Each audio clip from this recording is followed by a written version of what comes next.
Welcome, everybody. Those are some C tones for grounding the first chakra. And you're listening to some C overtones on the recording. So we're getting double C, double vision here. Before we get into some chakra toning later, I just want to talk with you a little bit about sound. Anybody here from yesterday's presentation we did? I know this beautiful lady was in there. Anybody else from yesterday? Somebody's come back for some more trouble, huh? Okay, good. Welcome. So, yeah. What, you ate my apple? Oh, yeah. And you have to fight with my wife for that one.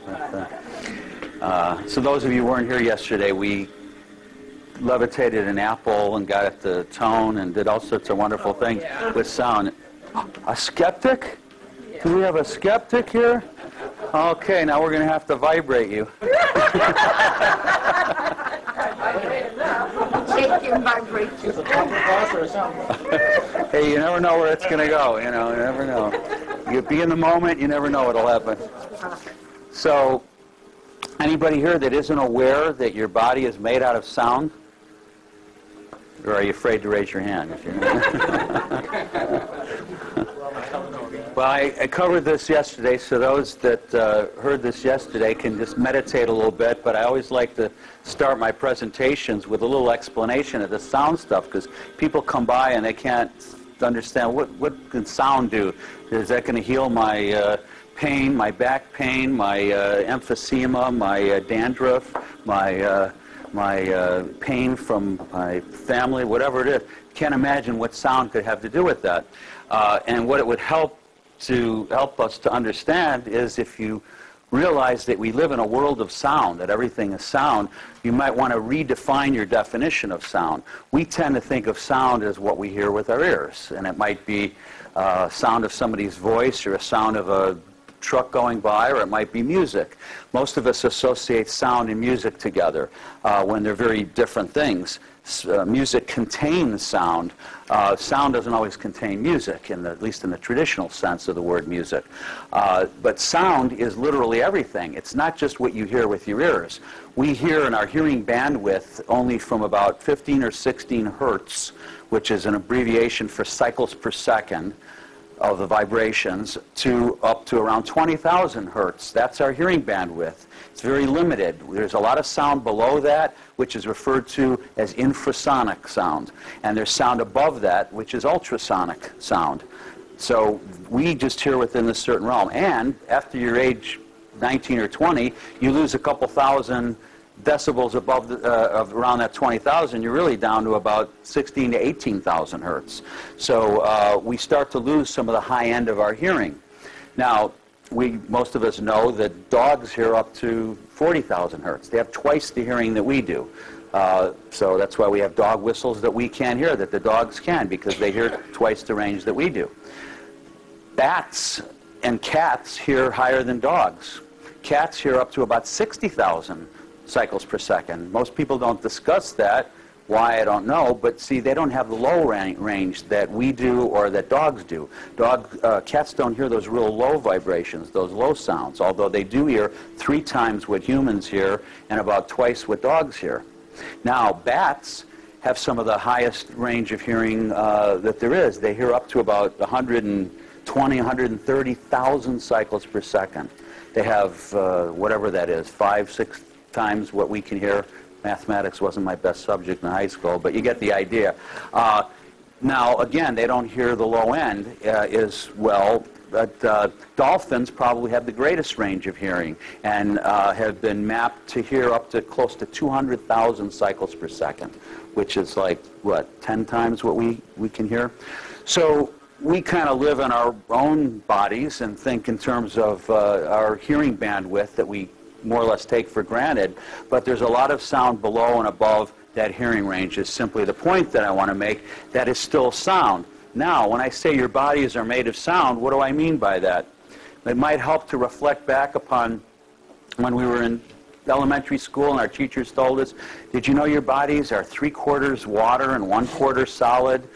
We're 70% water, 30% solid. We all got that program at some point, did we not? I know I did. Most people that I know, even in foreign countries, heard that from someplace, family, teacher, somebody. Okay, now we know with quantum physics research that there's more to that. Yes, our bodies are primarily water, like the Earth, and water carries sound vibrations more effectively than air does, 5 times, in fact, what air does. But there is no such thing as solid. We also know that our bones and teeth that we previously thought were solid, now we know are energy, frequency, vibration, sound. These are synonymous words. And they're just low density. So the sound is vibrating so slow, so low, the vibrations of energy and vibration in cycles per second is so low and so dense, there's more solidity. So this wall, which is sound, you might not be used to thinking of it as sound because it's so solid. It's just very dense. It's a low vibration, so far below our hearing range that the only way to hear this is with very, very sensitive, high-powered equipment. You could pick up the deep, low vibrational hum that's being emanated from this wall. So let's come back to our bodies. Our bones and teeth, similarly, are vibrating at dense rates of frequency, very low. Our muscles and tissue and skin, however, are vibrating at faster, higher rates of frequency. So what's the result of that?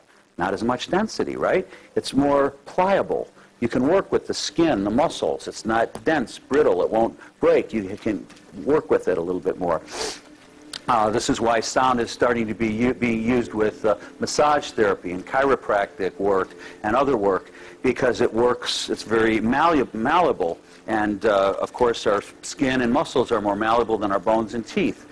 So we have more cycles per second than vibration and less density to the skin and muscles and tissue. Now let's carry it to that water that our teachers talked about in our body, that we were made of 3/4 or 70% water.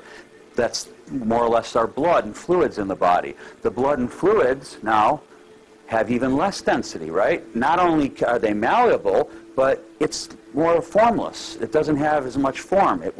Liquid water will seep through cracks. It moves in without a container. It literally has no form because you're talking about a higher frequency now, much higher frequency, even much less density. So you're with me? Are you more than just a sack of chemicals? Of course, we have thoughts and feelings, right? Regardless of our philosophy or a religion, whatever you want to call it, there's some energy that propels our body. Whether you want to call it the mind, spirit, soul, God, Atma, choose whatever name or word you want to use, there is subtle energy within the body that's more than just our physical essence. And this energy is vibrating at such high, such fast rates of frequency that not only is it way beyond the hearing range, but we're talking about formless, even less density still than the body chemistry, the body energies. So it gives you a little idea, hopefully, about this world of sound that we live in that starts in the world of our body. That all of this is frequency, energy, and vibration. And when you and if you wanted to, we're not going to explore it much further, but if you wanted to, we could look at consciousness itself. The astral body is vibrating above, faster and higher than the physical body. Faster and higher vibration still is the mental body and the causal body. And then when you get to the soul, the actual soul frequency, it's vibrating at an infinite frequency.